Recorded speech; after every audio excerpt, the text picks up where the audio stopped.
ರಾಜ್ಯ ಕಾಂಗ್ರೆಸ್ನಲ್ಲಿ ಕುರ್ಚಿಯ ಹಗ್ಗ ಜಗ್ಗಾಟ ನಡೀತಾ ಇದೆ. ಈ ಮಧ್ಯೆ ಮುಖ್ಯಮಂತ್ರಿ ಸಿದ್ದರಾಮಯ್ಯ ಹೊಸ ದಾಖಲೆಯೊಂದನ್ನು ಬರೆದಿದ್ದಾರೆ. ರಾಜ್ಯದ ದೀರ್ಘಾವಧಿ ಮುಖ್ಯಮಂತ್ರಿ ಎನ್ನುವಂತ ಹೆಗ್ಗಳಿಕೆಗೆ ಪಾತ್ರರಾಗ್ತಾ ಇದ್ದಾರೆ.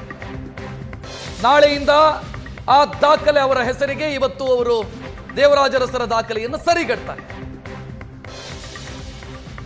ಇವತ್ತು ಅರಸು ದಾಖಲೆಯನ್ನ ಬ್ರೇಕ್ ಮಾಡೋದಕ್ಕಿದ್ದಾರೆ. ನಾಳೆ ಬ್ರೇಕ್ ಮಾಡುತ್ತಾರೆ, ಇವತ್ತು ಸರಿಗಟ್ತಾರೆ. ಆದರೆ ಕಾಂಗ್ರೆಸ್ ನಾಯಕರು ಇದನ್ನ ಸರ್ಕಾರದ ಮಟ್ಟದಲ್ಲಿ ಇದನ್ನು ಸಂಭ್ರಮಾಚರಣೆ ಮಾಡಿಲ್ಲ. ಸಿದ್ದರಾಮಯ್ಯ ಅವರ ಬೆಂಬಲಿಗರು ಸಂಭ್ರಮಾಚರಣೆಯನ್ನು ಮಾಡ್ತಾ ಇದ್ದಾರೆ. ಯಾಕೆ ಸಂಭ್ರಮಾಚರಣೆ ಇಲ್ಲ, ಅನಗತ್ಯ ಗೊಂದಲಗಳಾಗೋದು ಬೇಡ ಅನ್ನೋ ಕಾರಣಕ್ಕಾಗಿ ಸರ್ಕಾರದ ಮಟ್ಟದಲ್ಲಿ ಇದನ್ನು ಸಂಭ್ರಮಿಸಿಲ್ಲ. ಈ ಮಧ್ಯೆ ಬಿಜೆಪಿ ನಾಯಕರು ವ್ಯಂಗ್ಯ ಮಾಡ್ತಾ ಇದ್ದಾರೆ. ಭ್ರಷ್ಟಾಚಾರದಲ್ಲಿ ದಾಖಲೆ ಇದು. ಏನ್ ದಾಖಲೆ, ಏನ್ ಸಾಧನೆ ಮಾಡಿದ್ದಾರೆ? ಸಾಲ ಜಾಸ್ತಿ ಮಾಡಿದ ಸಾಧನೆನಾ, ಭ್ರಷ್ಟಾಚಾರ ಮಾಡಿದ ಸಾಧನೆನಾ ಅನ್ನೋದು ಬಿಜೆಪಿ ನಾಯಕರು ಕೇಳ್ತಾ ಇರುವಂತ ಪ್ರಶ್ನೆ. ಇದರ ಜೊತೆಗೆ ಇದು ವೈಯಕ್ತಿಕ ದಾಖಲೆ ಇದೆ. ಇದರಿಂದ ರಾಜ್ಯಕ್ಕೇನೂ ಆಗಿಲ್ಲ, ರಾಜ್ಯಕ್ಕೇನೂ ಅನುಕೂಲ ಆಗಿಲ್ಲ ಈ ದಾಖಲೆಯಿಂದ. ಈ ದಾಖಲೆಯನ್ನು ಸಂಭ್ರಮಿಸೋದೇ ತಪ್ಪು ಅಂತ ಬಿಜೆಪಿ ನಾಯಕರು, ಜೆಡಿಎಸ್ ನಾಯಕರು ಇದನ್ನು ಟೀಕಿಸಿದ್ದಾರೆ. ನೋಡ್ತಾ ಇದ್ದೀರಿ, ಅಂಕಿಅಂಶಗಳನ್ನು ಗಮನಿಸ್ತಾ ಇದ್ದೀರಿ. ದೇವರಾಜರಸರು ಮೈಸೂರವರು, ಸಿದ್ದರಾಮಯ್ಯ ಅವರು ಕೂಡ ಮೈಸೂರಿನವರೇ. ಇಬ್ಬರು ಮೈಸೂರು ಜಿಲ್ಲೆಯ ಮುಖ್ಯಮಂತ್ರಿಗಳು. ಸದ್ಯ ಸೇಮ್ ದಾಖಲೆ, ಅಂದ್ರೆ longest serving chief minister of Karnataka. But Siddaramaiah ಅವರ ದಾಖಲೆಯಲ್ಲಿ ಆ ದಿನಗಳಲ್ಲಿ ಒಂದು ಸ್ಟಾರ್ ಮಾರ್ಕ್ ಅನ್ನು ನಾವು ಹಾಕಬೇಕಾಗತ್ತೆ. ಯಾಕಂತಂದ್ರೆ ನಾಟ್ ಔಟ್ ಅಂತ ಅದು ಮುಂದುವರಿಯುತ್ತೆ. ಎಷ್ಟು ದಿನ ಅಂತ ನನಗೆ ಗೊತ್ತಿಲ್ಲ. ಈ ಅವಧಿ ಮುಂದುವರೆದ್ರೂ ಮುಂದುವರಿಬಹುದು, ಈ ಅವಧಿ ಕಂಪ್ಲೀಟ್ ಆದ್ರೂ ಆಗಬಹುದು, ಗೊತ್ತಿಲ್ಲ. ಅವಧಿ ಕಂಪ್ಲೀಟ್ ಆದ್ರೆ ಯಾರು ಅದನ್ನು ಸರಿಗಟ್ಟಲಾಗದಂತ ದಾಖಲೆಯನ್ನು ಸೃಷ್ಟಿ ಮಾಡ್ತಾರಾ ಸಿದ್ದರಾಮಯ್ಯ? ಯಾಕಂತಂದ್ರೆ ದೇವರಾಜರಸ್ ಅವರ ದಾಖಲೆಯನ್ನು ಮುರಿಯೋದಕ್ಕೆ 45 ವರ್ಷ ಆಯ್ತು. ಈ ಕಡೆಗೆ ಅವರು ಹೈಯೆಸ್ಟ್ ಬಜೆಟ್ ಮಂಡಿಸಿದವರು ಕೂಡ ಅವರೇ. 16 ಬಜೆಟ್ ಈ ಬಾರಿ ಮಂಡಿಸಿದ್ರೆ 17ನೇಯದ್ದು. ಕರ್ನಾಟಕದಲ್ಲಿ ಅತ್ಯಂತ ಹೆಚ್ಚು ಬಜೆಟ್ ಮಂಡಿಸಿದವರು ಸಿದ್ದರಾಮಯ್ಯ, ಅದೊಂದು ದಾಖಲೆ.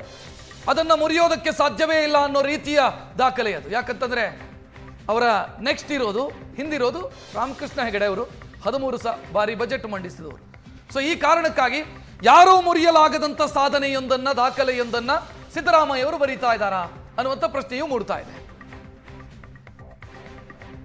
ಆಶೀರ್ವಾದದಿಂದ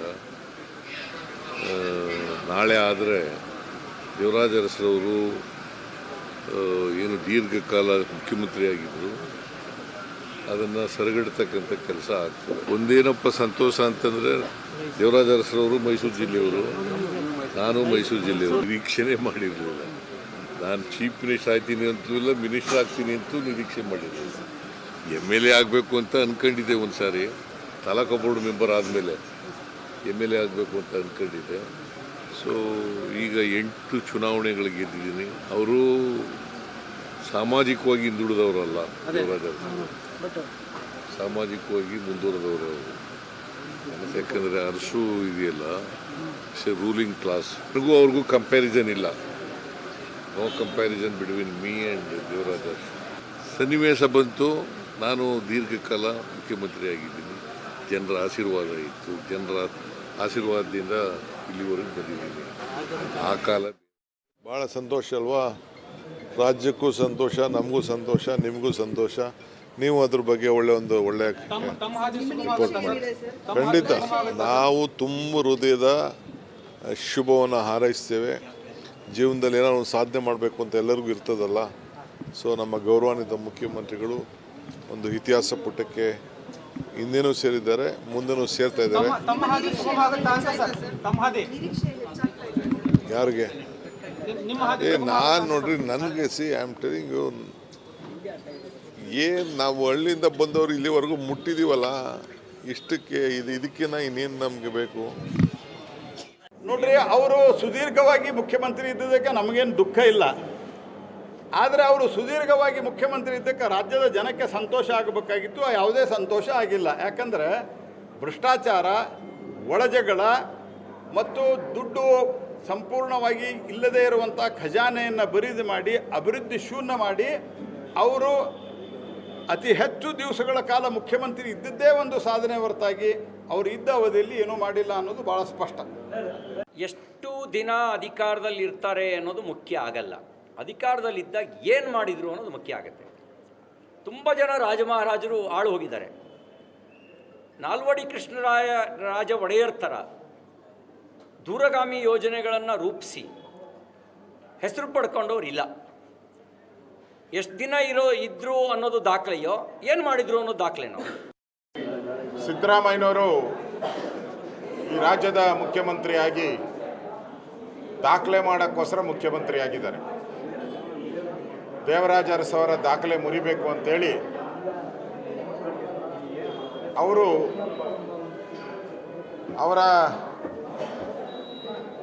ಎಲ್ಲ ದಾಖಲೆಗಳು ಅಂದರೆ ಕರ್ನಾಟಕದಲ್ಲಿ ನಡೀತಾ ಇರತಕ್ಕಂಥ ಹಗರಣಗಳೇನಿದೆ, ಮೂಡ ಹಗರಣ ಇರ್ಬೋದು, ವಾಲ್ಮೀಕಿ ನಿಗಮದ ಹಗರಣ ಇರ್ಬೋದು, ಜನಾರ್ದನ್ ರೆಡ್ಡಿ MLA ಮೇಲೆ ಆಗಿರೋ ಅಟ್ಯಾಕ್ ಇರ್ಬೋದು, ಲವ್ ಜಿಹಾದಿಗಳಿರ್ಬೋದು, KCA ಸ್ಟೇಡಿಯಂ 11 ಜನ ಅಮಾಯಕ ಮಕ್ಕಳು ಸಾವಿರ್ಬೋದು. ಇವೆಲ್ಲ ಆದಮೇಲೂ ಕೂಡ ಅವ್ರಿಗೆ ನಾವು ದೇವರಾಜ ಅರಸನ್ನು ಮೀರಿಸಿ